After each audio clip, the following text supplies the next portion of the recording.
Hey friends, vanakkam and welcome to Yummy Chilli. நான் ஷாலினி. இந்த வீடியோல மட்டன் பிரியாணி அப்படினு சொல்ல மாட்டேன். மீல் மேக்கர் பிரியாணி தான் பார்க்க போறோம். நல்ல மட்டன் அளவுக்கு சாட்டிஸ்ஃபை பண்ணக்கூடிய இந்த பிரியாணி கண்டிப்பா யம்மியா இருக்கும். வீடியோ ஃபுல்லா பாருங்க. உங்களுக்கு வீடியோ பிடிச்சிருந்தா லைக் பண்ணிட்டு உங்க friends and familyக்கு ஷேர் பண்ணுங்க. சோ டக்குன ரெசிபிக்குள்ள போயிரலாம். மீல் மேக்கர் பிரியாணி செய்யிறதுக்கு தேவையான ingredients எல்லாம் என்னென்னன்னு பாத்துருங்க.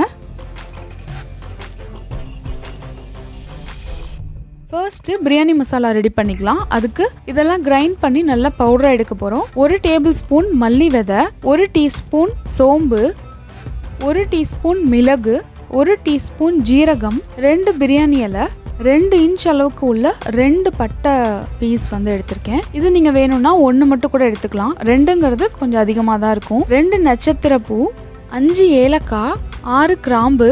அதே மாதிரி கிராம்பும் நிறையா தான் எடுத்திருக்கேன். வேணும்னா நீங்கள் 2 கம்மி பண்ணிக்கலாம். 1 டீஸ்பூன் அளவுக்கு கல்பாசி, ஒரே ஒரு மராட்டி மொக்கு. இப்போ இது எல்லாத்தையும் ஒன்றா போட்டு நம்ம அரைச்சி எடுத்துக்கலாம். வேணும்னா நீங்கள் லைட்டாக ஃப்ரை பண்ணி கூட எடுக்கலாம். இதில் ஸ்பைசஸ்லாம் நிறையா தான் ஆட் பண்ணியிருக்கேன். ஸோ உங்களுக்கு மசாலா ஃப்ளேவர் நல்லா அதிகமாக தான் இருக்கும். திண்டுக்கல் தலப்பாக்கட்டி ஸ்டைலில் இருக்கும்னு கூட சொல்லலாம். அந்தளவுக்கு இதில் மசாலா அதிகமாக தான் ஆட் பண்ணியிருக்கேன். அரைச்ச அந்த பிரியாணி மசாலாவை தனியாக எடுத்து வச்சுக்கலாம். 14 சின்ன வெங்காயம் உரிச்சு எடுத்து வச்சுருக்கேன். 2 பச்சை மிளகாய், ஒரு 1/2 கை அளவுக்கு கொத்தமல்லி, 1/2 கை அளவுக்கு புதினா. இப்போ இதை தனித்தனியாக அரைச்சிக்கலாம். பச்சை மிளகாய், புதினா, கொத்தமல்லி இது 3ஐயும் தனியாக அரைச்சி எடுத்துக்கலாம். சின்ன வெங்காயத்தை தனியாக அண்ட் இந்த இஞ்சி பூண்டு பேஸ்ட் தனியாக, 2 இன்ச் அளவுக்கு இஞ்சி, ஒரு 15 பூண்டு பல். இது நல்லா அரைச்சி எடுத்தாச்சு. பச்சை மிளகாய், புதினா, கொத்தமல்லி பேஸ்ட் இது. அண்ட் சின்ன வெங்காயம் ரொம்ப ஃபைன் பேஸ்ட்டாக அரைக்காமல் கொஞ்சம் க்ரஷ் பண்ண மாதிரி தான் அரைச்சிருக்கேன். அண்ட் அந்த இஞ்சி பூண்டு பேஸ்ட்டை நல்லா ஃபைன் பேஸ்ட்டாக அரைச்சி எடுத்திருக்கேன். ஸோ மீன்வைல் அரிசியும் மீல் மேக்கரும் ஊற வச்சுக்கலாம். ரைஸ் சாப்பாட்டு அரிசி தான் எடுத்திருக்கேன். அதாவது நம்ம நார்மலாக டெய்லி யூஸ் பண்ணுற பொன்னி அரிசி. இது ஒரு டைம் வாஷ் பண்ணிவிட்டு நான் திருப்பி தண்ணி ஊற்றி ஊற வச்சுருக்கேன். எவ்வளோ எடுத்திருக்கேன்னா இந்த படியில் 1.5 படி எடுத்திருக்கேன். ஆக்சுவலாக இதில் 1/2 kg வரும். ஸோ ஒரு 3/4 படி அளவுக்கு அரிசி எடுத்திருக்கேன். அண்ட் ஒரு 100 grams மீல் மேக்கர் எடுத்து நார்மல் வாட்டரில் ஊற வச்சுருக்கேன். ஹாட் வாட்டரில் தான் எப்போவுமே செய்வோம். ஆனால் ஹாட் வாட்டரில் ஊற வச்சுட்டு பிரியாணி செய்கிறப்போ அந்த மீல் மேக்கர் ரொம்ப சாஃப்டாகிடுது. அண்ட் குக்கரில் நம்ம பிரியாணியோட ஆட் பண்ணுறதுக்கு முன்னாடி நல்லா பிழிஞ்சிட்டு தண்ணி இல்லாமல் ட்ரையாக எடுத்துக்கலாம். ஒரு பெரிய வெங்காயத்தை நல்லா ஸ்லைஸ் பண்ணி எடுத்துக்கலாம். ஒரே ஒரு தக்காளியை நான் கட் பண்ணி எடுத்திருக்கேன். ஏன்னா நம்ம தயிர் ஆட் பண்ண போகிறோம். ஸோ தக்காளி ஒன்று போதும். நெக்ஸ்ட்டு பிரியாணி செய்ய ஆரம்பித்தாலும் அதுக்கு ஸ்டவ் ஆன் பண்ணிக்கோங்க. ஒரு குக்கரை வச்சு 2 டேபிள் ஸ்பூன் நெய் ஆட் பண்ணிக்கலாம். 4 டீஸ்பூன் அளவுக்கு குக்கிங் ஆயில் ஆட் பண்ணிக்கோங்க. நான் கடலெண்ணெய் ஆட் பண்ணியிருக்கேன். நல்லா ஹீட் ஆனதுக்கப்புறம் 2 பிரியாணி இலை ஆட் பண்ணிக்கிறேன். அதோடு நம்ம ஸ்லைஸ் பண்ணி வச்ச அந்த வெங்காயமும் ஆட் பண்ணிக்கலாம். வெங்காயத்தை நல்லா கோல்டன் ப்ரௌன் வர அளவுக்கு ஃப்ரை பண்ணிக்கலாம். ஸோ ஏற்கனவே ரம்ஜான் பிரியாணி வீடியோலாம் பார்த்துருப்பீங்க. எந்த பிரியாணி செய்கிறதுனாலுமே இந்த வதக்குற பார்ட்டு தான் ரொம்ப முக்கியம். ஸோ அந்த வெங்காயம் நல்லா கோல்டன் ப்ரௌன் வர அளவுக்கு நல்லா ஃப்ரை பண்ணிக்கலாம். ஸோ எந்த அளவுக்கு ஃப்ரை ஆகிருக்கு பாருங்கள். இந்த பெரிய வெங்காயம் நல்லா ஃப்ரை ஆனதுக்கப்புறம் நம்ம அரைச்சி வச்ச அந்த பேஸ்ட்டை 1 by 1 ஆட் பண்ணிக்கலாம். ஃபஸ்ட்டு அந்த சின்ன வெங்காயம் பேஸ்ட் ஆட் பண்ணிக்கலாம்.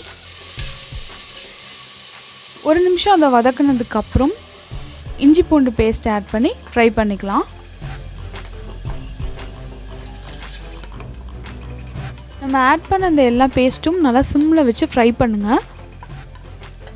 சப்போஸ் அடியில் பர்ன் ஆகுற மாதிரி இருந்ததுன்னா லைட்டாக தண்ணி தெளித்து ஃப்ரை பண்ணுங்கள். இந்த அளவுக்கு ஆயில் பிரிஞ்சு வந்ததுக்கப்புறம் நம்ம கட் பண்ணி வச்சு அந்த தக்காளியும் ஆட் பண்ணிக்கலாம். தக்காளி வதங்கிறதுக்கு 1 டீஸ்பூன் அளவுக்கு கல்லுப்பு ஆட் பண்ணியிருக்கேன். ஸோ ஒரு 5 to 10 மினிட்ஸ்க்கு அப்புறம் இந்த தக்காளியும் நல்லா வதங்கி ஆயில் நல்லா பிரிஞ்சு வந்துடும். அதுக்கப்புறம் 1 டீஸ்பூன் மஞ்சத்தூள், 2 டேபிள் ஸ்பூன் மிளகாய்த்தூள் அண்ட் நம்ம ஃப்ரை பண்ணி வச்ச அந்த பிரியாணி மசாலா. உங்களுக்கு பிரியாணி ஃப்ளேவர் ஸ்ட்ராங்காக வேண்டாம் அப்படின்னா நீங்கள் இதில் பாதி எடுத்து வச்சுட்டு பாதி மட்டும் கூட ஆட் பண்ணிக்கலாம். அதுக்கப்புறம் 1/2 கப் அளவுக்கு தயிர் ஆட் பண்ணுறோம்.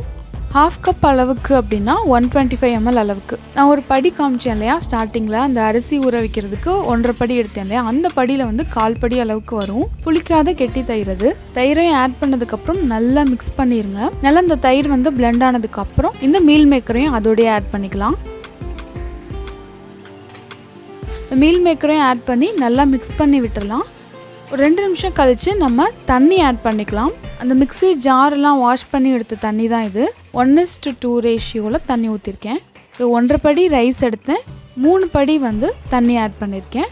ஒரு 1/2 மூடி தேங்காய் எடுத்து அதில் பால் எடுத்து 1 படி தேங்காய் பாலாவும் 2 படி தண்ணி ஆட் பண்ணுறதா தான் பிளான் பண்ணியிருந்தேன். But unfortunately it's corona time. ஊரடங்கு உத்தரவுக்கு கட்டுப்பட்டு நாங்கள் வெளியே போய் தேங்காய் வாங்க முடியாத காரணத்தினால நான் தேங்காய் பால் ஆட் பண்ணல. இப்போ 1 டீஸ்பூன் அளவுக்கு கல்லுப்பு ஆட் பண்ணியிருக்கேன். உங்ககிட்ட தேங்காய் இருந்ததுன்னா கண்டிப்பாக தேங்காய் பால் ஆட் பண்ணிக்கோங்க. தண்ணி நல்லா கொதிக்க ஆரம்பித்ததும் நம்ம ரைஸ் ஆட் பண்ணிக்கலாம். ரைஸ் ஆட் பண்ணி நல்லா மிக்ஸ் பண்ணிக்கலாம். இந்த ஸ்டேஜில் வந்து சால்ட் செக் பண்ணிக்கலாம். சப்போஸ் பத்தலை அப்படின்னா நீங்கள் ஆட் பண்ணிக்கலாம். நான் கொஞ்சம் கல்லுப்பு ஆட் பண்ணிக்கிறேன். குக்கர் லிட்டு க்ளோஸ் பண்ணுறதுக்கு முன்னாடி லெமனும் நெய்யும் ஆட் பண்ணிக்கலாம். ஒரு 1/2 லெமனை மேலே பிழிஞ்சிக்கலாம். அண்ட் ஃபைனலி கொஞ்சமாக நெய் ஆட் பண்ணிக்கலாம். நெய்யை ஆட் பண்ணி மிக்ஸ் பண்ண வேணாம், அப்படியே வந்துட்டு லிட்டு போட்டு க்ளோஸ் பண்ணிடலாம். விசில் போட்டு 3 விசில் வந்ததுக்கப்புறம் நம்ம ஆஃப் பண்ணிவிட்டு ஸோ எஸ் தட்ஸ் ஆல். நம்ம இப்போ குக்கர் ஓப்பன் பண்ணிடலாம். ஸோ அந்த மேஜிக் பாருங்கள், நல்லா மீல் மேக்கர் வந்து நல்லா சூப்பராக ஃப்ளஃபியாக சாஃப்டாக வந்து வெந்திருக்கு. குக்கரில் அடியில் பேர்னும் ஆகாமல் குழஞ்சி போகாமல் நல்லா உதிரி உதிரியாக சூப்பராக வந்திருக்கு பிரியாணி. ஸோ வேணும்னா கொஞ்சமாக நீங்கள் நெய்யை ஆட் பண்ணி லைட்டாக மிக்ஸ் பண்ணிக்கோங்க. லாக்டவுன் டைமில் இந்த மாதிரி ரெசிபிஸ் ட்ரை பண்ணிங்கன்னா கண்டிப்பாக உங்கள் வீட்டில் இருக்கவங்க என்ஜாய் பண்ணுவாங்க. இப்போ சர்வ் பண்ணிடலாம். இந்த மீல் மேக்கர் பிரியாணி கண்டிப்பாக உங்களுக்கு பிடிச்சிருக்கும். ஸோ மறக்காமல் அந்த லைக் பட்டனையும் கிளிக் பண்ணிடுங்க. எம்மி சில்லி சேனலை ஃபர்ஸ்ட் டைம் க்ராஸ் பண்ணுறீங்கன்னா சப்ஸ்கிரைப் பட்டனை கிளிக் பண்ணிவிட்டு பக்கத்தில் இருக்க பெல் ஐக்கானையும் கிளிக் பண்ணிடுங்க. ஆரோக்கியமான உணவை அறுசுவையோடு சாப்பிடுங்க. தேங்க்யூ.